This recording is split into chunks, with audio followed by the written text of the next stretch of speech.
Την καλησπέρα μου, παιδιά, σε όλους τους φίλους της θετικής ντοπαμίνης. Ελπίζω να είστε καλά. Αν με βλέπετε πρώτη φορά, κάντε εγγραφή. Οι υπόλοιποι χτυπήστε το καμπανάκι για να σας έρχονται ειδοποιήσεις. Σήμερα θα μιλήσουμε για τον Βασίλη Καρά και τις πυραμίδες της Αιγύπτου. Θα μου πείτε, αυτά τα δύο κολλάνε μεταξύ τους? Κολλάνε. Πολύ καλησπέρα από την Θεσσαλονίκη μας. Τι κάνετε, πώς είστε? Εγώ πάρα πολύ καλά. Χαίρομαι που θα κάνουμε ακόμα ένα πάρα πολύ σημαντικό βίντεο για τις πυραμίδες της Γκίζας, το αγαπημένο μου θέμα, όπως ξέρετε, και καλησπερίζω όλους όσους έχουν συνδεθεί στην ζωντανή συζήτηση. Ελπίζω να είστε καλά και θα ήθελα να σας υπενθυμίσω, αν θυμόσαστε, πριν από αρκετά χρόνια είχε γράψει ο Φίβος ένα τραγούδι στον Καρά, το Φαινόμενο. Φαινόμενο είμαι εγώ, λοιπόν, θα το θυμάστε, έτσι. Αυτό σήμερα θα ήθελα έτσι λίγο να σχολιάσω. Θα πάρω δηλαδή αφορμή από αυτό το βίντεο και θα μπω κατευθείαν στα μυστικά των πυραμίδων, που ήταν και είναι από τα πιο αγαπημένα μου θέματα. Λέει λοιπόν στους στίχους που έγραψε ο Φίβος στον αγαπημένο μας Βασίλη Καρά: φαινόμενο δεν είναι οι σεισμοί και οι πλημμύρες, ούτε οι διάνοιες και οι εθνοσωτήρες. Φαινόμενο δεν είναι οι κεραυνοί και οι καταιγίδες, ούτε το πώς χτίστηκαν παλιά οι πυραμίδες. Ούτε το πώς χτίστηκαν παλιά οι πυραμίδες δεν είναι φαινόμενο. Εδώ ο Φίβος πιστεύω ότι ξεπέρασε τον εαυτό του, γιατί, αγαπητέ μου Φίβε, αξιολάτρευτε στιχουργέ Φίβε, πραγματικά από τους καλύτερους όλων των εποχών. Προσωπική μου γνώμη, μιας και έχει γράψει και πολλά για την αγαπημένη μου την Δέσποινα Βανδύ. Λοιπόν, να είναι καλά ο άνθρωπος, μπράβο του και συγχαρητήρια. Εδώ όμως νομίζω ότι ο Φίβος ή λίγο έτσι ήθελε να μας ξεγελάσει ή το χάσε. Γεια σου, εκάτι μου. Και αυτό το λέω γιατί θα σας διαβάσω τώρα κάποια από τα μυστικά των πυραμίδων, τα οποία θα ήθελα να τα παρακολουθήσετε φυσικά μέχρι το τέλος, για να μην χάσετε αυτά τα πάρα πολύ σημαντικά που έχω σήμερα να σας μεταφέρω. Βέβαια, τα μυστικά των πυραμίδων είναι ατελείωτα, ανεξάντλητα, πηγή έμπνευσης και θα συνεχίσουν να μας απασχολούν σε πολλά μελλοντικά βίντεο. Γι' αυτό, όπως σας είπα στην αρχή, κάντε εγγραφή, χτυπήστε το καμπανάκι για να μην χάνετε τα νέα επεισόδια που ανεβάζω στο κανάλι.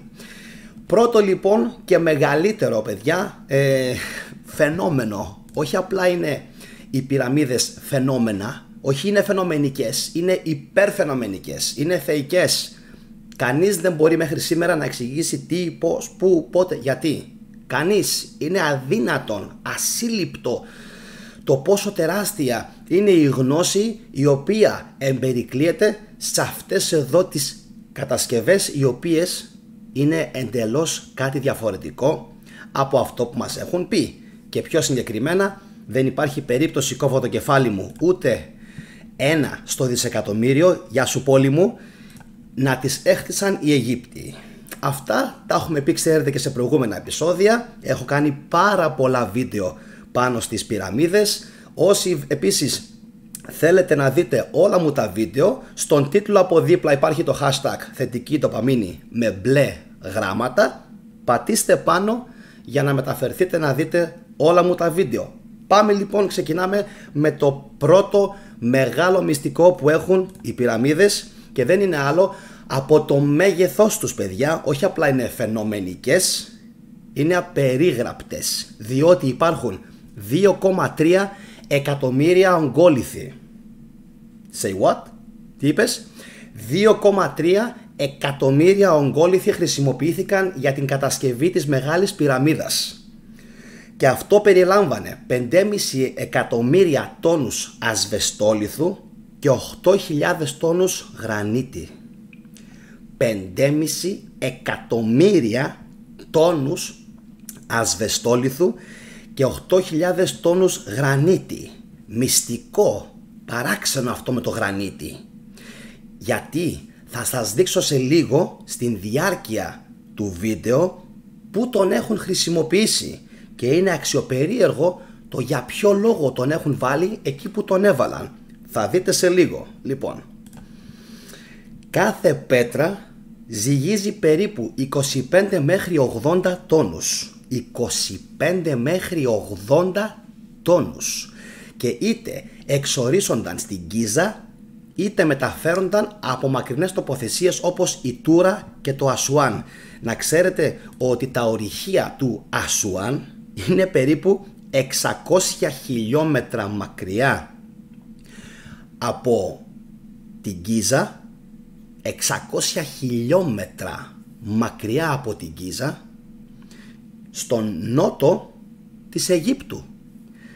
Κωνσταντίνο Στεφάνου, γεια σου Γιάννη, χαιρετισμούς από Ενεπετάλ, Χάγκεν. Αυτός είναι αδερφός, γιατί δίπλα έμενα και φυσικά είναι από την πόλη μου το Χάγκεν. Γεια σου Κωνσταντίνε, να είσαι καλά, χαίρομαι πάρα πολύ που συνδέθηκες και παρακολουθείς το βίντεο. Λοιπόν, σας έλεγα ότι εξορίσσονταν είτε από την Τούρα είτε από το Ασουάν. Έτσι, 25 μέχρι 80 τόνους ζυγίζει, παιδιά, η κάθε πέτρα. Δεν είναι πέτρα, έτσι. Είναι ατυχής ο όρος πέτρα. Μιλάμε για ογκόλιθους και είναι πραγματικά εντυπωσιακό, έτσι, το πως χτίστηκαν, από ποιους και πότε. Στο μέλλον, έχω κάνει φυσικά κάποια βίντεο, αλλά στο μέλλον θα κάνουμε και άλλα πολλά βίντεο για τις πυραμίδες, γιατί συνεχώς διαβάζω και συνεχώς ανανεώνονται οι πληροφορίες που εξάγονται για αυτές. Πάμε λοιπόν στο νούμερο 2. Οι πλευρές της Μεγάλης Πυραμίδας είναι ευθυγραμμισμένες με τις βασικές κατευθύνσεις, οι οποίες ονομάζονται Cardinal Directions στα αγγλικά, που σημαίνει ότι οι πλευρές και η βάση της Μεγάλης Πυραμίδας, έτσι, προσέξτε με λίγο, αυτά όλα ισχύουν μόνο φυσικά για τις 3 μεγάλες πυραμίδες που είναι στην Γκίζα. Οι υπόλοιπες οι πυραμίδες, οι οποίες είναι σαβούρια στα δικά μου τα μάτια και είναι κάτι χώματα και αναχώματα γκρεμισμένα, χτίστηκαν από τους Αιγύπτιους Φαραώ. Αυτές όμως οι πυραμίδες δεν χτίστηκαν, επαναλαμβάνω, δεν χτίστηκαν αυτές οι 3 πυραμίδες από τους Αιγύπτιους Φαραώ και δεν χτίστηκαν το 2.500 π.Χ. Είναι πολύ παλαιότερες. Έτσι, αφήστε που μας λένε αυτές τις μπουρδες ότι τις έχτισε ο Τάχαμου ο Χέοπας και ο Χεφρίνος. Αυτά όλα είναι μούσια, είναι ψέματα. Πινόκιο, δεν παίζει αυτή η περίπτωση. Σας το εγγυώμαι, δηλαδή, τι να σας πω, όσο δεν πάει άλλο. Πάμε λοιπόν. Έλεγα ότι οι πλευρές και η βάση της Μεγάλης Πυραμίδας είναι ευθυγραμμισμένες προς τις 4 βασικές κατευθύνσεις, είτε βορράς, νότος, ανατολή και δύση. Αυτό, παιδιά, μπορεί, ξέρετε, να φαντάζει πάρα πολύ απλό, αλλά δεν είναι καθόλου απλό. Έπρεπε να έχεις τεράστιες αστρονομικές γνώσεις και τεράστιες γεωγραφικές γνώσεις για να καταφέρεις κάτι τέτοιο. Οπότε εμείς δεν γνωρίζουμε ακριβώς πώς οι αρχαίοι κατασκευαστές πέτυχαν αυτό το επίπεδο ακρίβειας, αλλά είναι πιθανό ότι βασίστηκαν στον ήλιο και τα αστέρια, που σημαίνει τεράστιες μαθηματικές, γεωμετρικές, γεωγραφικές και αστρονομικές γνώσεις. Άρα μιλάμε για ένα λαό ο οποίος δεν είχε βγει μόλις από τις σπηλιές, γιατί οι Αιγύπτιοι το 3.500 π.Χ. ήταν ακόμα στις σπηλιές. Δεν μπορεί λοιπόν το 3.500 π.Χ. να μην έχεις γλώσσα, να μην έχεις γραφεί και ξαφνικά το 2.600 να κάνεις αυτά εδώ, τα οποία οι σημερινοί επιστήμονες, παιδιά, να ξέρετε, δεν τολμούν να τα αναπαράξουν. Επαναλαμβάνω, οι σημερινοί επιστήμονες αυτά τα έργα δεν τολμούν να τα αναπαράξουν. Έχετε δει εσείς κάποια χώρα, Ντουμπάι, Χαμπίμπι, come to Dubai, έχετε δει το Ντουμπάι, η Σαουδική Αραβία να φτιάχνουν τέτοια έργα? Όχι. Γιατί είναι ανεπανάληπτα. Το σημερινό επίπεδο πάνω στην μηχανική και στην αρχιτεκτονική, ακούστε εδώ, δεν επιτρέπει να καταλάβουμε ακόμα πώς χτίστηκαν. Μπορεί δηλαδή εμείς να λέμε, επαναλαμβάνω, να λέμε, έτσι, ότι θα φύγουμε σε λίγα χρόνια σε άλλους πλανήτες, αλλά η αποκρυπτογράφηση και η αποκωδικοποίηση των πυραμίδων ακόμα δεν έχει γίνει. Να δούμε πότε θα γίνει. Λοιπόν, έλεγα λοιπόν ότι οι αρχαίοι κατασκευαστές, στο κείμενο που διάβασα έγραφε οι αρχαίοι Αιγύπτιοι, και φυσικά το σβήσα Εννοείται, γιατί το θεωρώ γελίο να μου λένε κάποιοι ότι οι Αιγύπτιοι τα έχτισαν αυτά και δεν ήξεραν να μετρήσουν το ύψος της πυραμίδας. Δηλαδή, πόσο πιο χαζός πρέπει να είσαι πραγματικά καθυστερημένος και αποχαυνομένος για να πιστέψεις ότι τις πυραμίδες δεν ήξεραν οι Αιγύπτιοι να τις μετρήσουν. Έπρεπε να πάει ο Θαλής να τους το μάθει αυτό το 600-500 π.Χ. κάπου εκεί μέσα, αλλά κατά τα άλλα τις έχτισαν. Έτσι.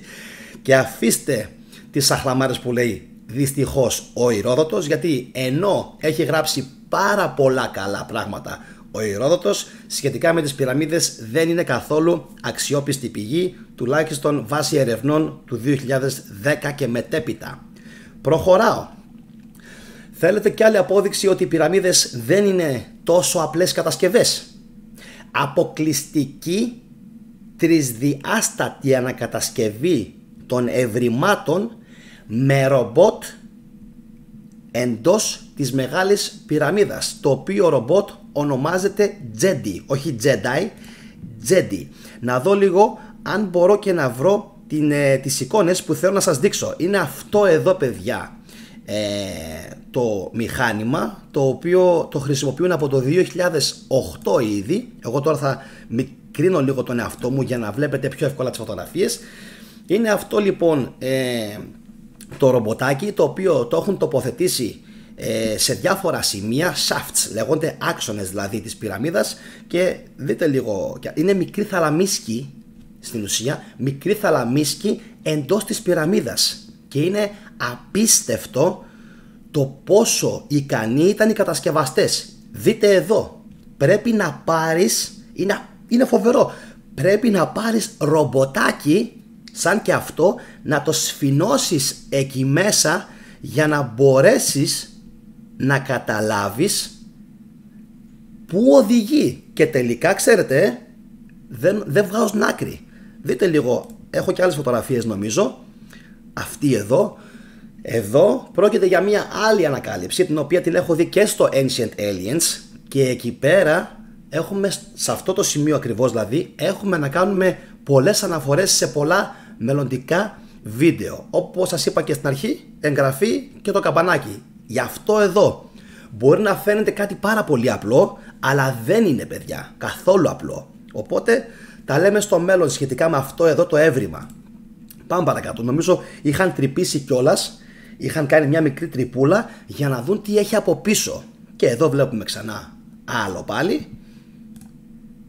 Και αυτό εδώ, παιδιά, είναι το ρομποτάκι το οποίο μπήκε μέσα και έκανε κάποια drill holes, δηλαδή υποτίθεται θα τρυπούσε πολύ λίγο για να μπορέσουν να δουν τι υπάρχει στην πίσω πλευρά. Πάντως, γνώμη μου, πάρα πολύ καταπληκτικά τα ευρήματα. Έτσι πιστεύω θα συμφωνείτε μαζί μου ότι χρειάζεται δηλαδή να μπει ρομποτάκι μέσα προκειμένου να δημιουργήσει μια τρισδιάστατη ανακατασκευή των ευρημάτων εντός της πυραμίδας, για να μπορέσουμε να καταλάβουμε τι είναι.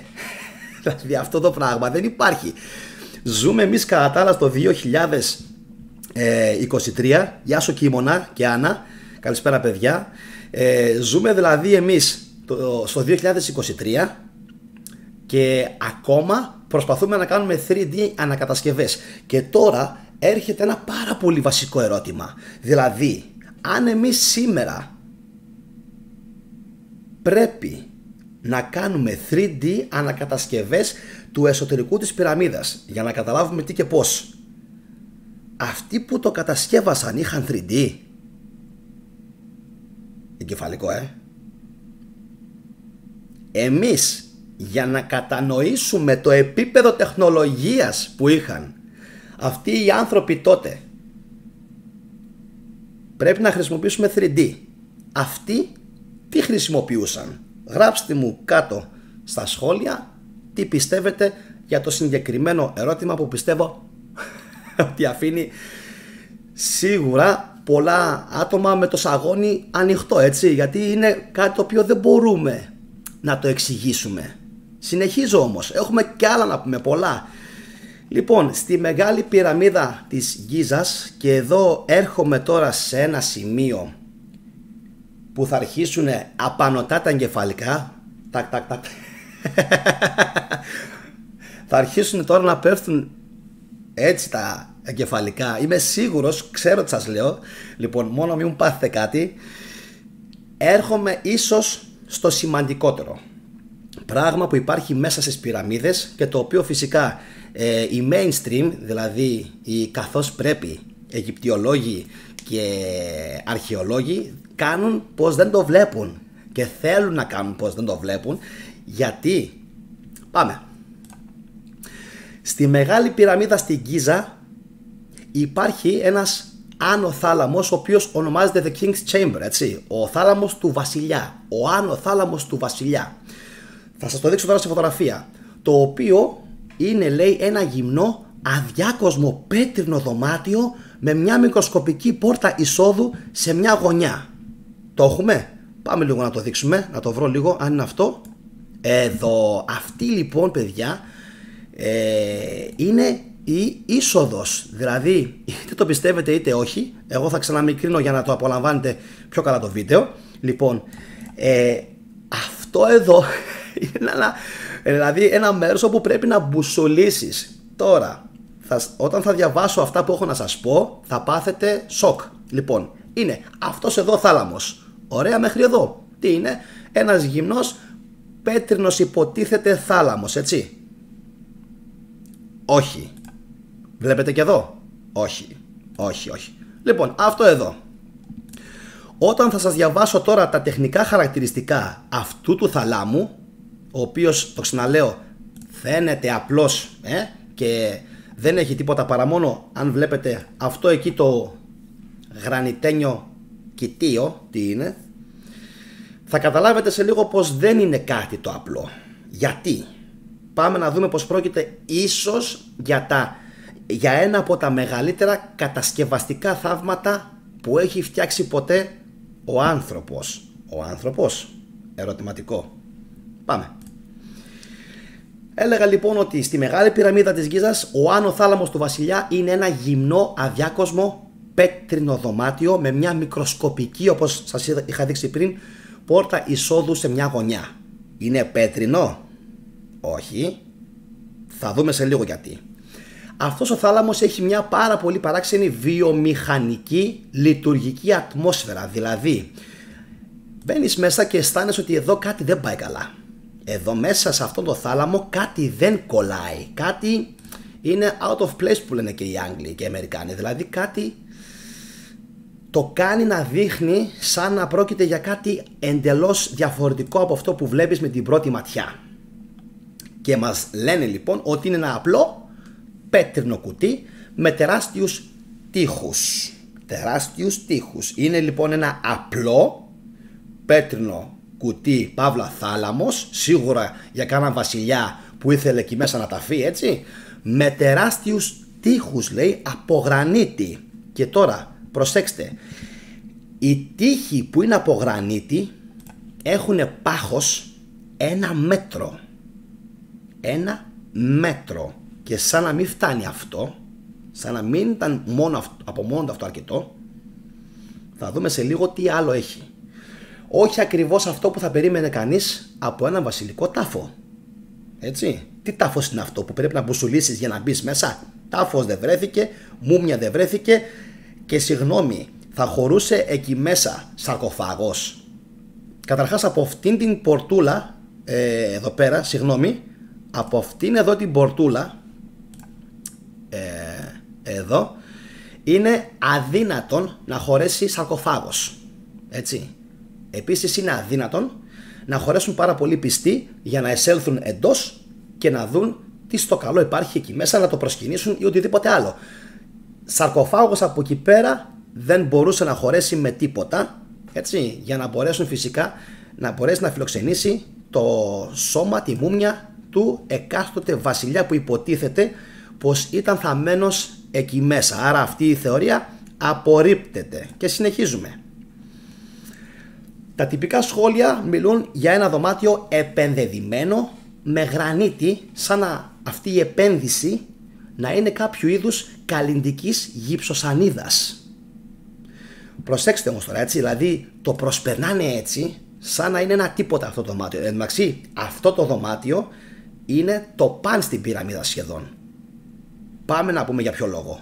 Λοιπόν, το δάπεδο αυτού του δωματίου και η τείχη στην πραγματικότητα σχηματίζονται, πάμε, κρατηθείτε, από ακανόνιστου μεγέθους ογκώδεις ογκόλιθους, όπως το ακούτε, ογκώδεις ογκόλιθους, έτσι, η υπερβολή της υπερβολής, από γρανίτη πάνω από 1 μέτρο πάχος, και υπάρχουν μεμονωμένοι λίθοι βάρους 30 τόνων, από 15 μέχρι 30, βασικά συγγνώμη, τόνων, 15 μέχρι 30 τόνων, όλα τέλεια τοποθετημένα.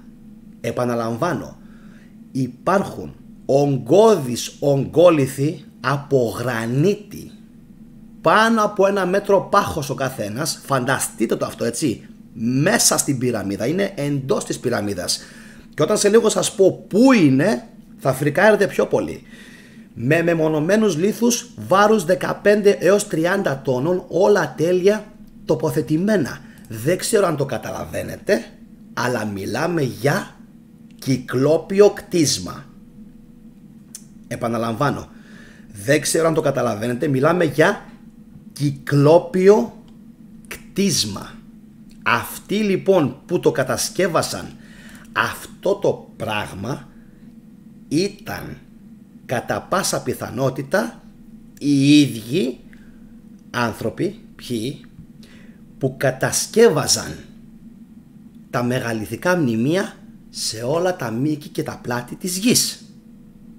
Γιατί κυκλόπια τείχη και κυκλόπιες κατασκευές υπάρχουν σε όλο τον κόσμο. Και όπως ξέρετε, κέντρα ομφαλή του πλανήτη είναι η Δελφή και η Γκίζα. Όχι μόνο, έχει κι άλλα. Αλλά η Γκίζα μαζί με τους Δελφούς είναι τα κέντρα του πλανήτη, για όσους δεν το ξέρετε. Και συνεχίζω.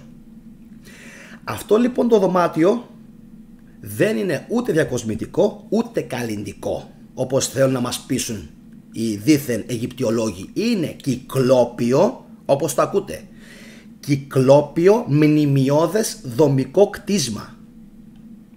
Και σαν να μην φτάνουν όλα αυτά, έχει κι άλλα. Έχει κι άλλα. Κι όμως έχει κι άλλα. Θα πάθετε σοκ. Δεν τελειώσαμε. Συνεχίζει. Έχει κι άλλα. Όχι μόνο λοιπόν ο θάλαμος είναι κυκλόπιος, αλλά πάνω του υπάρχει ακόμα μία πιο ογκώδης και περίτεχνη. Τα λέω αργά για να μην παθαίνετε τα κεφαλικά, όπως και εγώ που τα διάβαζα πριν και λέω αυτά δεν γίνονται. Πάνω λοιπόν από αυτόν τον ήδη κυκλόπιο θάλαμο υπάρχει μια ακόμα πιο ογκώδης περίτεχνη πολυστρωματική κατασκευή οροφής. Περίπου 2,5 φορές ο όγκος του θαλάμου που περιέγραψα, 2,5 φορές ο όγκος του θαλάμου που περιέγραψα, αποτελείται από 5 στρώματα, 8 έως 9 τεράστιων δοκών γρανίτη που καλύπτονται από ένα υπερπλατή αέτομα. Όσοι ξέρουν, παιδιά, μηχανική ή αρχιτεκτονική και δουν το βίντεο, θα ήθελα πάρα πολύ να με διορθώσουν καταρχάς και φυσικά να μου γράψουν κάτω στην περιγραφή το σχόλιο τους, γιατί εδώ πιστεύω ότι πραγματικά μιλάμε για τεράστιες αποκαλύψεις και τεράστια έργα που είναι ανεπανάληπτα. Δεν υπάρχουν πουθενά αλλού στον κόσμο τέτοια έργα. Και σας υπόσχομαι ότι στο μέλλον θα κάνουμε φυσικά και άλλα πολλά βίντεο για τις πυραμίδες, γιατί ξέρω ότι δεν τις χορταίνετε ούτε κι εσείς. Λοιπόν, συνεχίζω. Αυτό το δωμάτιο που είναι ακριβώς από πάνω από το King's Chamber που λέγαμε, του βασιλιά, έχει 55 ογκώδεις δοκούς. Εδώ είναι που παθαίνουμε τριπλά εγκεφαλικά. 55 ογκώδεις δοκούς της τάξεως των 70 τόνων η κάθε μία. Απίστευτο. 70 τόνοι η κάθε μία από τις 55 ογκώδεις δοκούς, οι οποίες σύμφωνα με τις προδιαγραφές κατασκευής, εδώ είναι παιδιά το αποτελείωμα, μεταφέρθηκαν, βασικά κόπηκαν πρώτα, τεμαχίστηκαν, μεταφέρθηκαν, ανυψώθηκαν, κρατηθείτε, περίπου στα μισά της πυραμίδας, δηλαδή 60 μέχρι 70 μέτρα πάνω από το έδαφος, και τοποθετήθηκαν. Το καταλάβατε αυτό? 60 με 70 μέτρα πάνω από το έδαφος, έχτιζαν την πυραμίδα, φτάνουν στα 60 μέτρα, χτίζουν αυτό το πράγμα. Για ποιο λόγο? Τι είναι? Ποιος είναι ο σκοπός του? Και από πάνω το καπακώνουν και το κλείνουν με άλλους ογκόλιθους από ασβεστόλιθο, και από πάνω από τον ασβεστόλιθο, θα δείτε, είχε πάλι κάτι ακόμα. Δηλαδή δεν υπάρχει, είναι να τρελαίνεσαι. Μιλάμε για ανθρώπους οι οποίοι πρέπει να είχαν τεράστια ευφυΐα. Δεν ξέρω ποιοι ήταν αυτοί οι άνθρωποι, αλλά πρέπει να μιλάμε για ανθρώπους με τεράστια ευφυΐα. Τεράστια. Όχι απλά μόνο κατασκευαστικές ικανότητες και δεινή μηχανική. Παίζανε στα δάχτυλά τους τους ογκόλιθους, το καταλαβαίνετε αυτό? Τους παίζανε στα δάχτυλά τους. Χτίζουν τη βάση 60-70 μέτρα, τοποθετούν όλο αυτό το θαύμα από γρανίτη εντός του και από πάνω το ξανακλίνουν. Και άσε που έχουν φτιάξει δεκάδες, εκατοντάδες μικρούς θαλαμίσκους και κενά από όπου περνάς. Δεν υπάρχει εργοστάσιο. Πρόκειται για εργοστάσιο. Δεν ξέρω τι είναι. Θα μάθουμε στο μέλλον τι είναι. Όταν θα έχουμε φτάσει στο επίπεδο των Ατλάντων,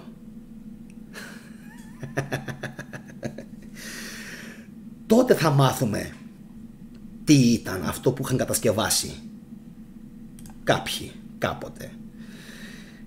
Πάμε λοιπόν παρακάτω. Συνεχίζω. Έχει κι άλλα θαύματα. Ο μόνος τρόπος για να βρούμε και άλλους πρόσθετους κρυμμένους θαλάμους στις πυραμίδες της Γκίζας είναι να διαβάσουμε, σύμφωνα με επιστήμονες, μοτίβα κοσμικών ακτίνων που περνούν μέσα από τις πυραμίδες. Αυτή η διαδικασία έχει αποτέλεσμα και πρόσφατα αποκάλυψε έναν θάλαμο που δεν γνωρίζαμε προηγουμένως ότι υπήρχε. Και μάλιστα πριν από λίγες ημέρες βρήκαν ακόμα έναν θάλαμο, ο οποίος βρίσκεται νομίζω περίπου στη μέση της πυραμίδας. Ακόμα έναν.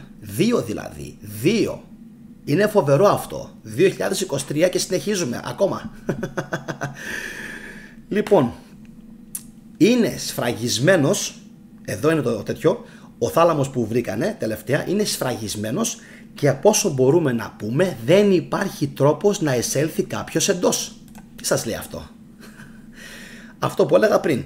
Οι άνθρωποι αυτοί ήταν κατασκευαστές με τεράστια νοημοσύνη. Δεν έπαιζαν.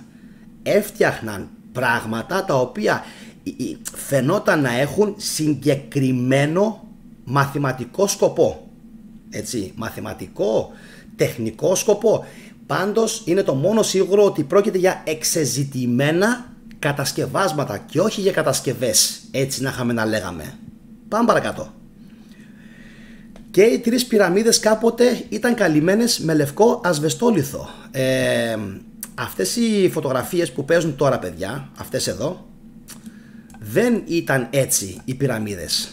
Όπα, εδώ. Δεν ήταν έτσι. Και για να καταλάβετε τι εννοώ, ότι δεν ήταν πάντα έτσι, ήταν επικαλυμμένες. Θα σας δείξω τώρα σε λίγο μια φωτογραφία. Δείτε λίγο αυτό.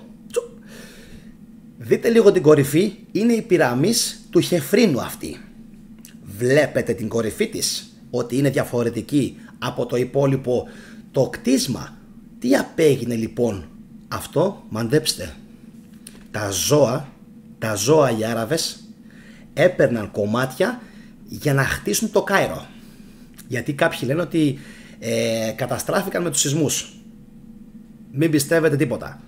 Οι Άραβες τα έπαιρναν αυτά για να χτίσουν το Κάιρο. Πάμε να δούμε τι είναι. Λοιπόν, Και οι 3 πυραμίδες κάποτε ήταν καλυμμένες με λευκό ασβεστόλιθο. Οι 3 πυραμίδες της Γκίζας κάποτε ήταν καλυμμένες με ένα λευκό γυαλιστερό περίβλημα από ασβεστόλιθο που αντανακλούσε τις ακτίνες του ήλιου. Φανταστείτε λοιπόν τι σκοπό είχαν οι πυραμίδες, τι σκοπό είχαν.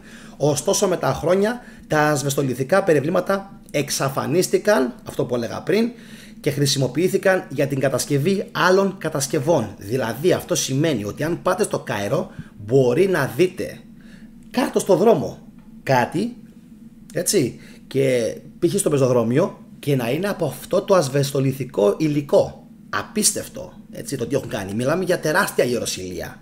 Καταστροφή και γεροσυλία. Γιατί οι άνθρωποι ήταν αμόρφωτοι, βάρβαροι και δεν είχαν ιδέα τι σημαίνει πολιτισμός και κουλτούρα. Και συνεχίζω.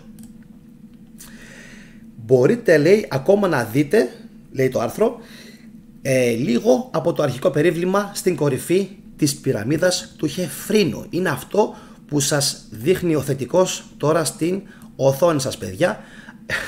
Μόνο αυτό έχει απομείνει στην κορυφή. Άρα μπορείτε να καταλάβετε όλοι ότι οι πυραμίδες είχαν εντελώς διαφορετική όψη από αυτήν που μας έχουν πει κάποιοι. Και φυσικά εννοείται ο σκοπός τους πρέπει να ήταν εντελώς διαφορετικός, μιας και μιλάμε για κατασκευές οι οποίες χτίστηκαν κατά 99% πριν τον κατακλυσμό που διέλυσε και τη γη αλλά ιδίως τη Μεσόγειο.